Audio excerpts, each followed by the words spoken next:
She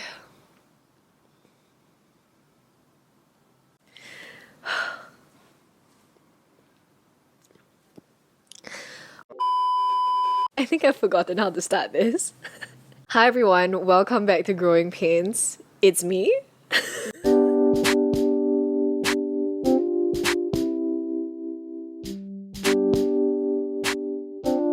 This is the first episode in 2 years. If you have some time, I just kind of want to talk about the podcast before we move on to today's topic. I know that I haven't made an episode in a really long time and I've never forgotten about it. I've always been thinking about how to make more episodes more sustainably. The reason why you never got more than like just a few episodes that we did is because every episode was such a big production. I wanted to do it in like a very specific structure and I always wanted to have guests and all of that. And I think it added a lot of unnecessary stress and took out the element of fun for the podcast. So I know you guys have been missing it and I'm like, whatever lah, fuck it. I'm just gonna do the podcast. I might be alone for some episodes. We might have guests for some episodes and it's just gonna be messy and it's gonna be organic and it's gonna be fun because I want to film the podcast. I miss doing it and I think that this would still be value adding. So I hope you don't mind that it's just me today. We'll just be hanging out and talking. And I know it's quite likely you guys will be watching the YouTube version of this, but also feel free to check us out on Spotify and Apple Podcasts because I haven't been active on it for so long that I think that we might just kind of be lost in the sauce. So if you could just give us a follow, give us a rating, we really appreciate it. I'm really happy to be back, man. Like it's been a while and like sometimes I actually go back and watch some of the episodes just because they bring a lot of comfort to me and I've always enjoyed like the conversations I've had anyway. So hopefully this can get the ball rolling. Today's podcast episode was supposed to be an update of me coming out. I wanted to give you guys some details on how my life has been so far and what has changed since I've come out as queer online and more deliberately in life. I thought that would be quite interesting to kind of share about and I guess I can't really get into it without mentioning this, so I'm just gonna say it now. But it literally just happened like an hour ago. So I was filming something else and I saw my mom send me like a bunch of messages. She sent me a bunch of voice notes and she sent me a photo of a man that I don't know. Okay, oh my god, wait. Okay, so she basically sent me a bunch of voice notes being like, this man is interested in you, he's 36, he's gonna be contacting me tonight and that I should be nice to him and that I should go out with him even just to be friends. And I was very, very confused because obviously I've been out to her for a couple of years now. I've spoken to her about my queerness at length and she had always seemed accepting of it. My mom is also not religious, by the way. I don't know if that matters, but it really shouldn't. I asked her, I was like, what the hell are you doing? You know I have a girlfriend. Please don't give him my number. Yeah, that's the other thing. I felt very violated because like just this random man has my number. It was so infuriating. I was like, you have no respect. I was like, you have no respect for me, you have no respect for my partner. I don't understand where this is coming from and please stop. Please don't. Oh my god, I'm already blanking out. It happened an hour ago and I'm already like just trying to scrub it from my memory. But I think she was basically just like, okay, never mind then. I just wanted you to meet a nice man and eventually settle down. Like, I know you have this girlfriend now, but this isn't like your real way of life, you know? And then I just replied being like, yes, it is. Your daughter is a homosexual.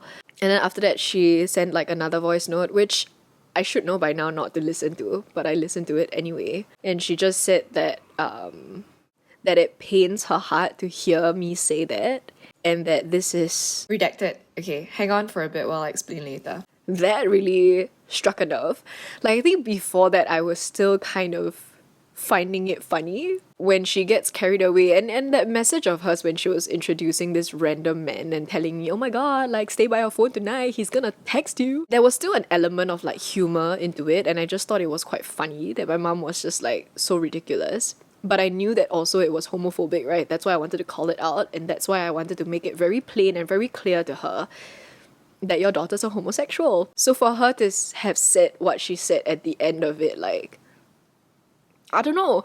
I think this is the first time that I've ever received like real homophobic like rejection, and it's not even a new one that no one has heard before, right? It's a phase. Eventually you'll settle down and marry a man, right. This is the oldest fucking play in the book. Like there's nothing unique or novel about it, and still I'm just like, what?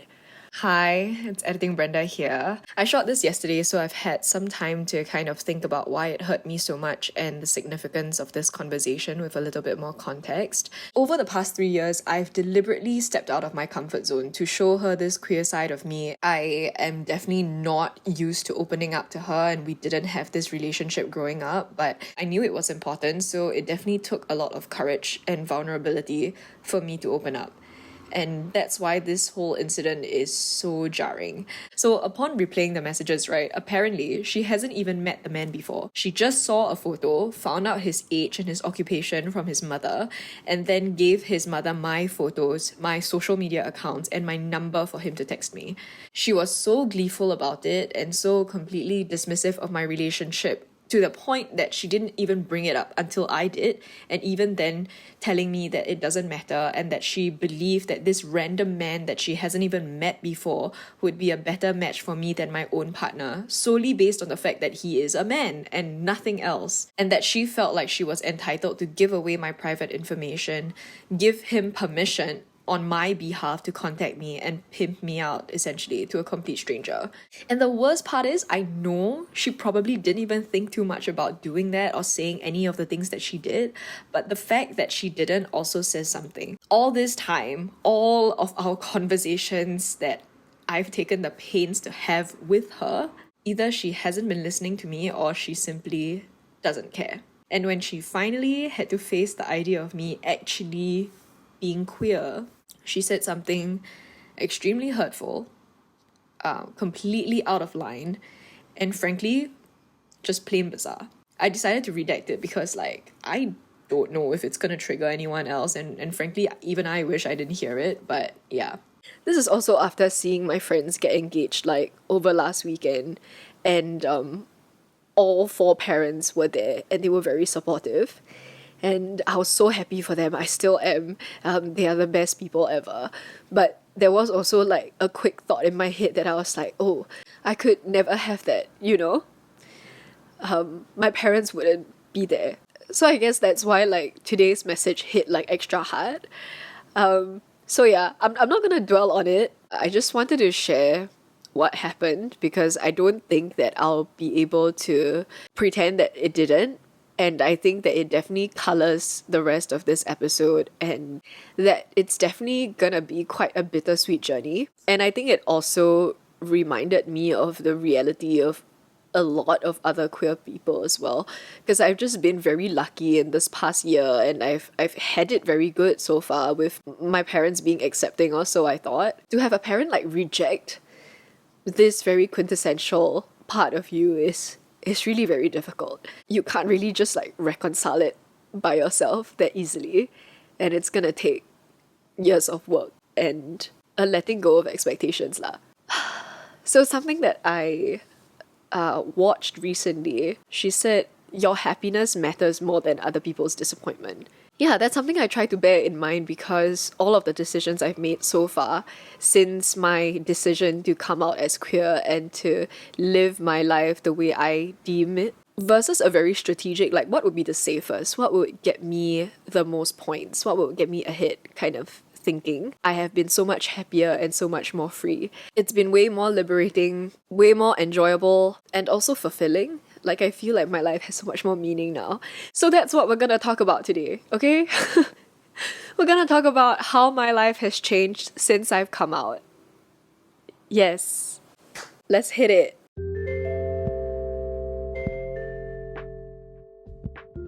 So I think I'll just cover broader areas, but before that, I want to give a little bit of context in case you guys are confused or if you've just gotten to know me recently. In the description bar of my YouTube video, I will link a video to me coming out on my channel and just kind of talking about it.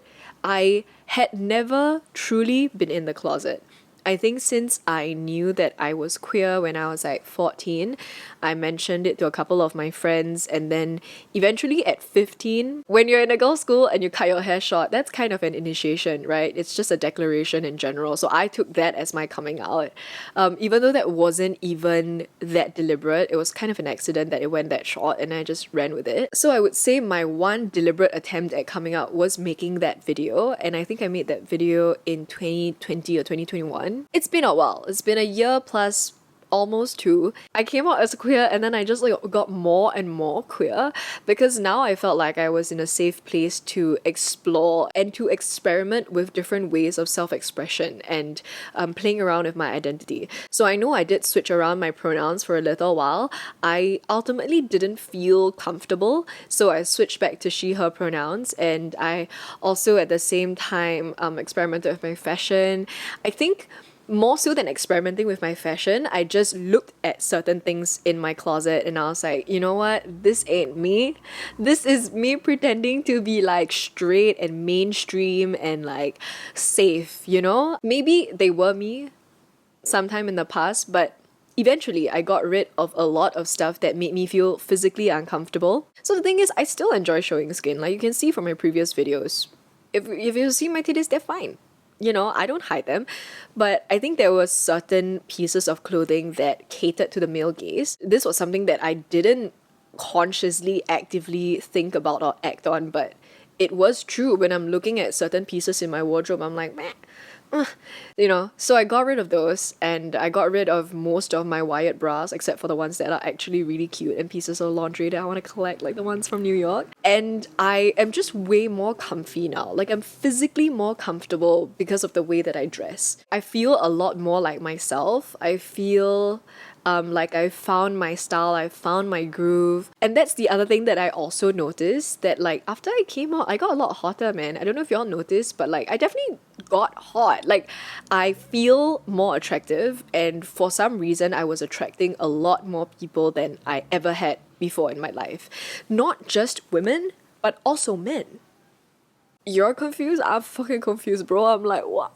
So I think my positive identification of being queer and actively being able to incorporate my queerness into my life led me to have more self-confidence, and the self-confidence like fed back into how I wanted to express myself and the way that I came across to people. I think I was just able to show more of myself. Like I wasn't pretending to be someone else, or I wasn't trying to dilute myself down or be a safe, palatable version of what I thought was acceptable. And I think when you can live with that much honesty and when you can live with that much like self-assurance, that comes off as attractive as well. Like when I dress a certain way, I feel good. I'm gonna hold myself a little bit better. I'm gonna hold my head a little bit higher. I'm going to walk with more flair and more charm, and I'm gonna be able to speak to people a lot easier, right? So I think that all kind of played into a sense of attraction. So yeah, then after that, my dating life also got way better. You know, when you put your dating settings to both men and women, men are just gonna drown that pool out. So I think that was the reason why I never properly dated women, is because there were always too many men in the mix when you just, you know, with your Tinder and your Hinge and all of that. So I would actually take the time to only swipe for women. There are a couple of like queer apps specifically for lesbian women. I think one of it is Her, but also on Hinge and on Tinder, I also took the time to switch specifically to only women and non-binary people, and that did so much better for me because then I was able to see a lot more options and I was able to meet a lot more people. And I have to say, the standard of dates, it drastically improved. What can I say? Women are just fantastic. They're better conversationalists, fashion's more interesting, and I always felt safer. even if I wasn't immediately attracted to this particular woman, or if I didn't know, I still felt like I had the space and the time to suss it out and give myself a little bit of time, because I never felt that kind of pressure to sleep with a woman than I do with a man. Yes, you might argue that that's self-imposed, but actually I would argue that a lot of times it seems like the man is always expecting something, especially when you're online dating. I think just the bar for like casual sex is very low, and I always felt a little bit unsafe, or that I would be met with a lot of friction if I were to reject someone. I had a lot too many bad experiences with men that I felt unsafe in, and I couldn't call it off. So yeah, that's one thing that I never experienced with any of the women. And for most of the NB people that I dated, only one person was like really a bit much, a bit insane. I don't say that word lightly, but it was just a horrible time. I probably would do a separate story time on this one person, but they were the absolute worst. I don't think I've met like a worse person in my life.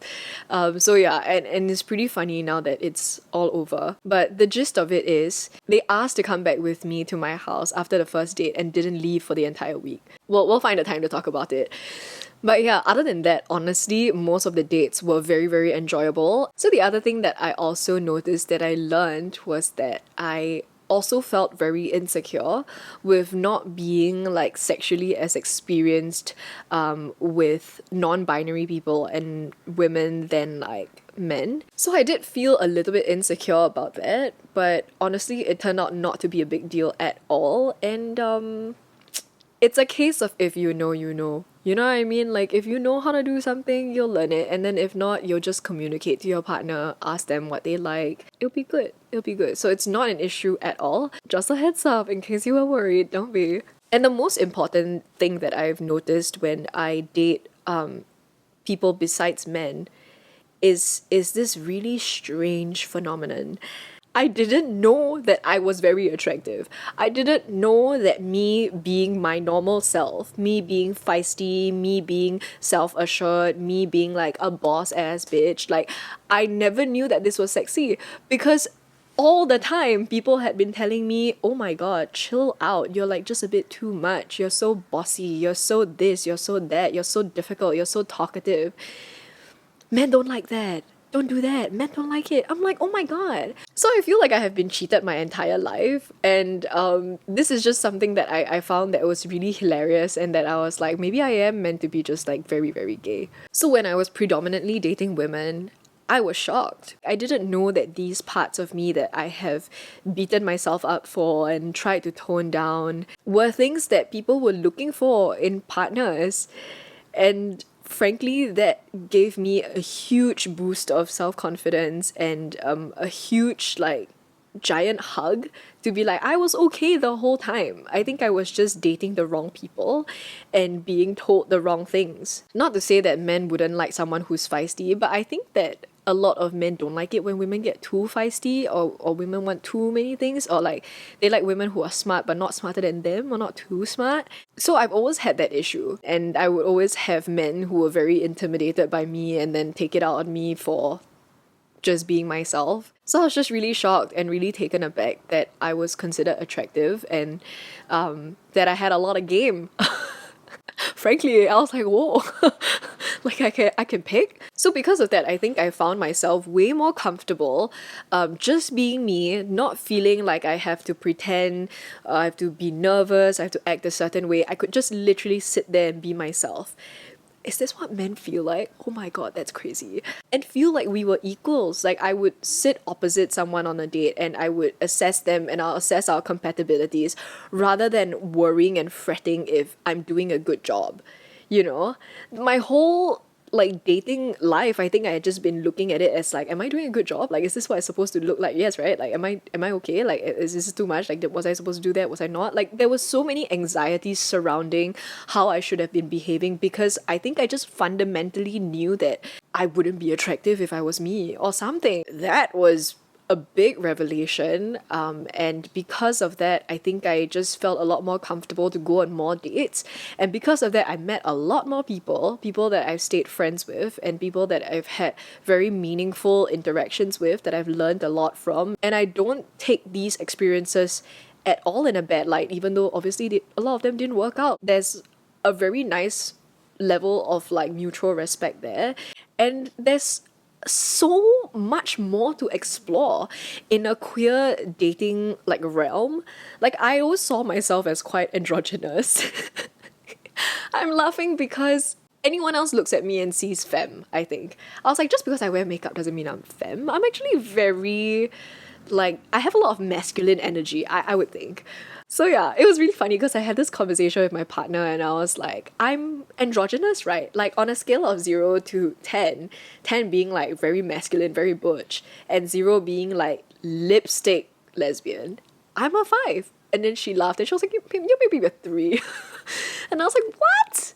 No, like I'm androgynous because I always saw myself as androgynous. And then the topic of like top bottom switch came about also, and I always thought I was a certain way, but turns out I might be another way. You know what I mean? Like there might just be a lot of different like aspects to delve into being queer and your queerness that I feel like unless you come out and you open that door for yourself, like you wouldn't be able to very comfortably take that time and that exposure to truly experiment and figure out what you're comfortable with. Ooh, the other part about coming out is that people know you're out. People that are out will come and look for you because you're out also. And the people who are not out will be more open to hinting at it and opening up to you in particular before they're out to everyone else. And I don't know if this is something that's for me in particular because I am a YouTuber, I'm online and I reach like a wider circle of people, including people that I don't know. But I've had a lot of people come up to me and just be like, I watch your videos, or like, I'm queer too, you know, and it has been so fantastic. That feeling of someone coming up to you and being like, I'm gay too, it's great. When I was at Pink Dot last year, I think there were a bunch of volunteers that were like, oh my god, Brenda, I know you, I watch your videos, and I have never felt so much love in my life. It's one thing to identify yourself as part of the queer community, it's a whole other level to be recognized as part of the queer community. Like I had just never felt so accepted and loved before. And it was crazy because I told you in that previous first coming out video that like when I was at Pink Dot, like people were like, this stupid straight people and they were referring to me. So I think that was like a really nice full circle moment where I just felt good. I felt good being queer. I felt good being out. And I felt really, really great when people would come up to me and tell me that they're queer too. I've made so many queer friends since coming out. And since I've like dated a bunch of people, I've also met their queer friends. So I just have gotten to know a lot of queer people. My current partner now, she has her own queer group, right? So I'm part of the group now and I freaking love it because these people are just so amazing and so genuine. And when you're queer, you just kind of understand a little bit better in a way that a straight friend could never understand this part of your life. And there's something really special and fun about being cheesy and having rainbow things and just celebrating being like homo and being queer. And not everyone is lesbian. There are a bunch of people who are like bisexual and pansexual, and yeah, for me right now, I would see myself as pretty high up on the Kinsey scale. I very rarely feel attracted towards men. So I would say this is the most lesbian I've ever been, and I've been quite comfortable identifying myself as lesbian. But also there's another part of me that's like, wait a second, I am bisexual, I am pansexual, and I identify as those as well. So I don't know if anyone's gonna scold me if I say that I identify as like all three, but I actually do. I feel very much queer, I feel very much lesbian, I feel very much bisexual, I feel very much pansexual. I am very happy with how I see myself, and I'm very happy to be in a group of people who have all also come to terms with their queerness. Like the queer community is just so creatively charged, and we're all very, very unique individuals, like full of personality.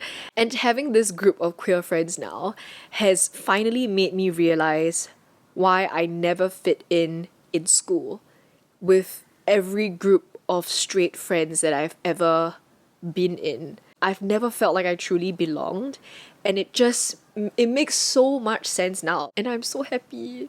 I'm so happy we get to go out in a group together, we get to eat nice food, we get to talk about our gay little lives, we get to go for burlesque shows, and we just do all these like fun things. And to me, like, I don't take it for granted at all, because even when I was queer for the past like 2 years, and even when I wasn't actively in the closet for all those 10 years before, I never experienced this side of my queerness, and I never experienced this side of life. To have a sense of like camaraderie, to have a sense of like shared validation and acceptance, and a relatability, to share like similar stories, stuff that we encountered growing up that we had felt so isolated by, to like the same shows, to like the same queer people, all these different things that we would bond over.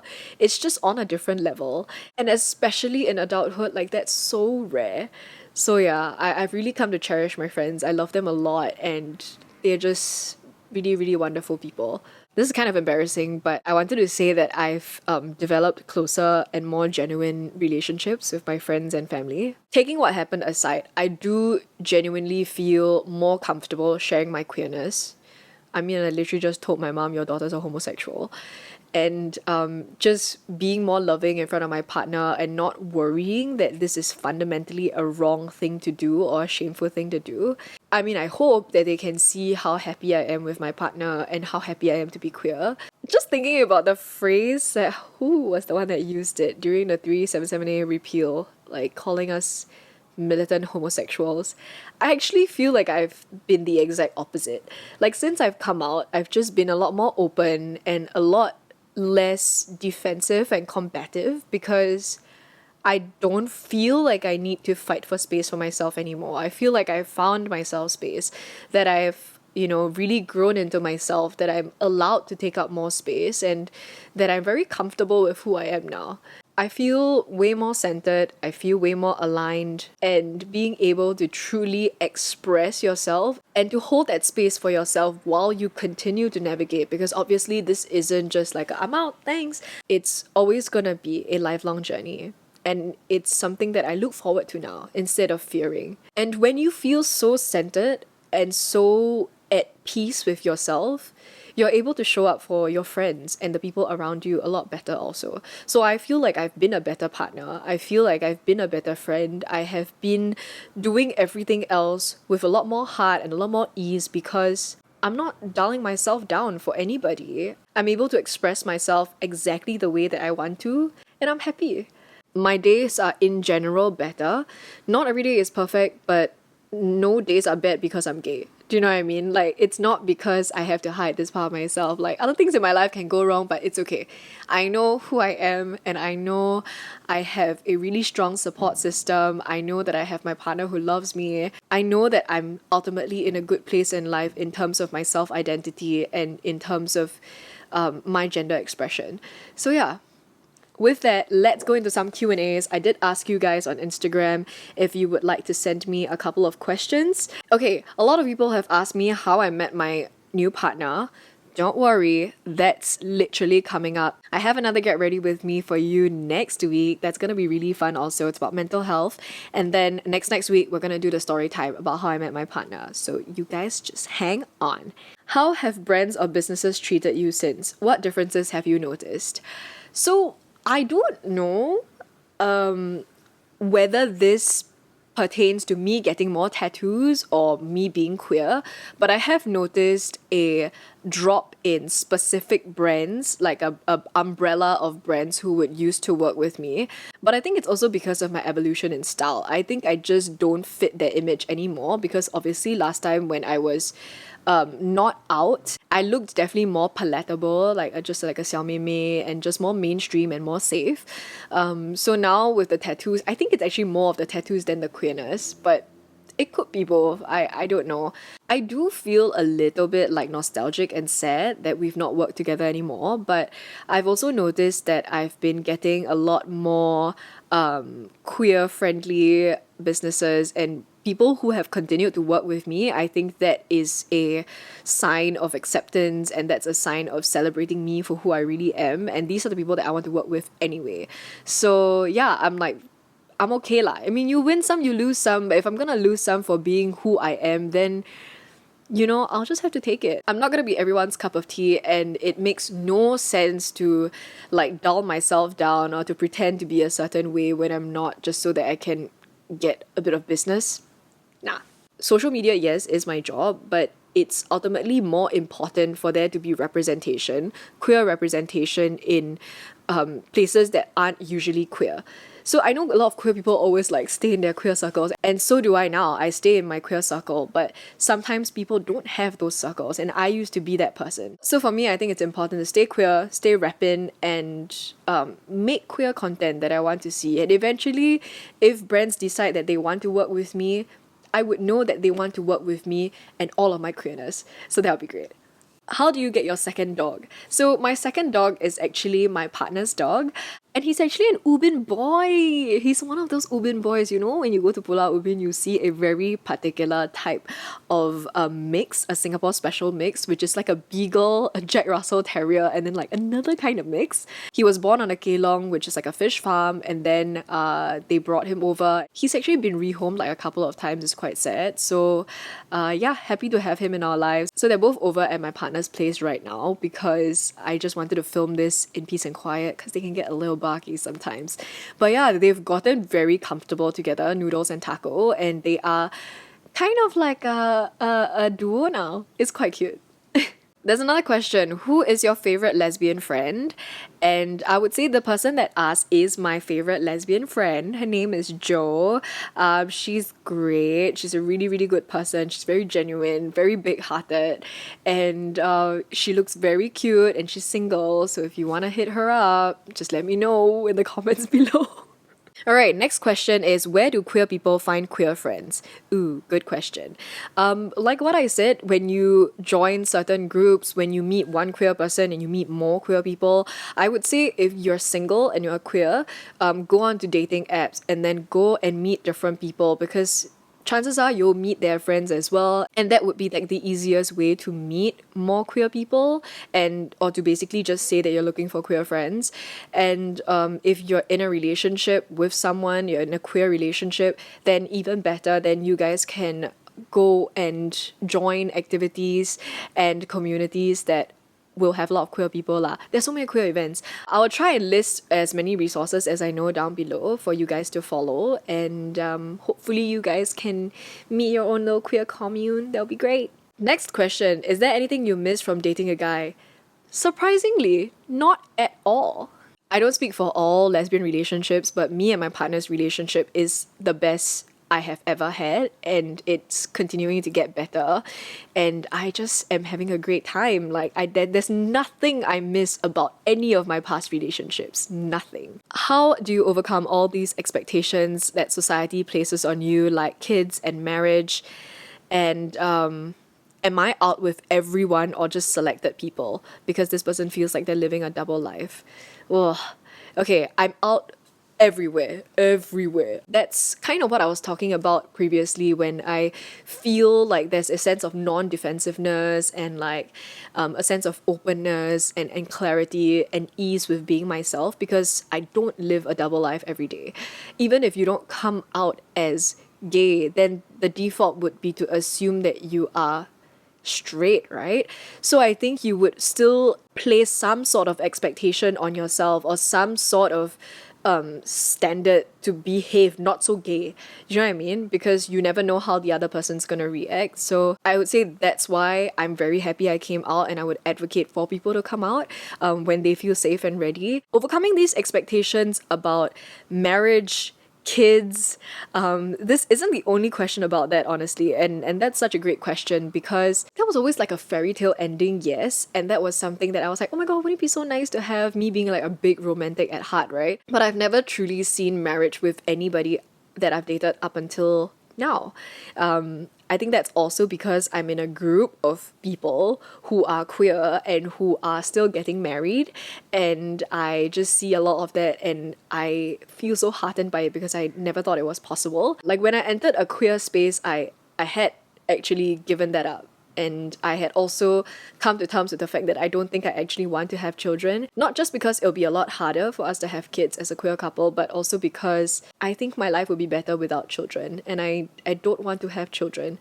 Yeah, it's just a personal choice. And I think my decision to be childless might actually be met with more resistance if I was in a hetero relationship than if I was in this current queer one. I don't know, like, will we eventually get married? I don't know. It's obviously still very early in a relationship, but just to even have the option of marriage, like a commitment ceremony or something, that seems very nice and just like very like wholesome to me, and that's really, really cute. It does also remind me that we don't have the same rights as a lot of people. You know, we're not able to be recognized legally and we're not able to get housing and all of that. And, you know, it upsets me, it frustrates me, but we can still get married in other places in this world if we really wanted to.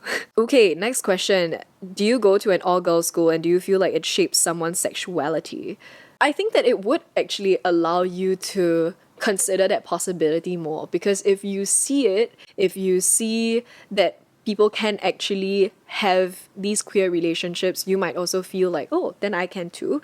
And I think that's why representation is so important, right? Because other than being in a girls' school and seeing like seniors being together or classmates being together, I never saw that around in my life. Like, I never thought it was possible. And for me, it was easier to come to terms with it once I realized that I had feelings for someone. But when I was in sec 1, like when I was 13 and I thought that I was very, very straight, I didn't have any of these feelings towards my friends at all. So I think if you are straight, you won't be turned gay if you were in a girls' school, but I think that most of us fundamentally fall somewhere along the Kinsey scale, and that it's not impossible, it's not crazy that we would have feelings for someone outside of what their body parts are, you know what I mean, and like who they present as. It's really not as bizarre and like jarring and unnatural as it really is, which is just falling for someone's heart. So I think if you would be open to that and if you were exposed to that a little bit more, then I think it would be easier for you to come to terms and accept this queer part of you. This question is really interesting. Is being with a woman easier than a man? Stereotype on men who don't talk about feelings or houseworks, etc. I think it really does depend on the relationship. Judging from my past relationships, if I really were to rank them, I wouldn't say that all of the men are the worst and all of the women are the best kind of thing. I think sometimes, especially in queer relationships, the easiness or the challenge of it wouldn't be the same challenges that you would have in a straight relationship. The struggles that you would have in a queer relationship could surround itself in queer identity, whether they've come out to their parents, they've come out in their lives, whether they are comfortable being in a relationship with you and telling people that they're in a relationship with you. I've seen a lot of toxic relationships stem from the inability to come out and this non-acceptance of this part of yourself, and it's quite detrimental. So I wouldn't say that one relationship is easier than the other just because there are two women in it or two men in it, but I would say in general, from my experience, women tend to be more open to the idea of communicating than if it was a man. I think sometimes maybe they might feel like being vulnerable is just something that they're not used to, and when they're not used to something, it's just more unlikely that they would do it. And also women tend to be more considerate, unfortunately, because I think we're more conditioned to be more considerate. We're always taught to think about others before ourselves. You put two considerate people in a relationship, they're just gonna be taking care of each other. So that's how my partner and I are, and I think that's also a big part of why it works out. There's a very easy and nice sense of like give and take where I feel okay giving because I know that she would do the same for me. Do you think flowers are still a good thing to gift on a first date? In terms of queer relationships, absolutely. I think it's very cute. Even though I'm like, waste money lah, don't lah, but I still love it. So yeah, that's the last question. I just wanted to add that in because I thought it was cute. So yes, with that, we've reached the end of our Q&A session and the end of the episode as well. Thank you guys so much for tuning in. I do feel a lot better just celebrating this part of myself. So thank you for being a part of this journey. And for anyone out there, if you are still in the closet and you're absolutely terrified, just know that that's completely normal. If and when you're ready, trust me, it's gonna be worth it. There's gonna be a pot of gold at the end of that rainbow, and it's gonna be just amazing. You're gonna feel so much lighter in ways that you've truly never experienced before. And this is coming from someone who never saw the need to come out because I thought that I was already out. I think I was just dulling down the queerness side of me because I didn't feel like it was relevant. But that is a very quintessential part of my identity that I feel like I've only recently found. So I hope you guys enjoyed this episode. If this is your first episode, then please hit that subscribe button if you're on YouTube, or follow us if you're on Spotify or any of the other streaming platforms. And also, I'm going to take in requests, okay? Let me know what you want me to talk about if you have any specific issue. I've noticed this after like my Get Ready With Me and a couple of other stuff that you guys would send in your problems, and I would love to get back to you with like all the attention that you deserve for each and every one of you, but there is simply no time. So if you guys want me to address your question, kind of like an Aunt Agony thing, maybe we can do that. I'm still trying to figure out the format of this podcast, but you can send in your submissions to what you want us to talk about, or if you have a specific problem that you would like my opinion on, to askgrowingpains@gmail.com. That's our little... I say our because it just makes me feel more official, but it's really just me.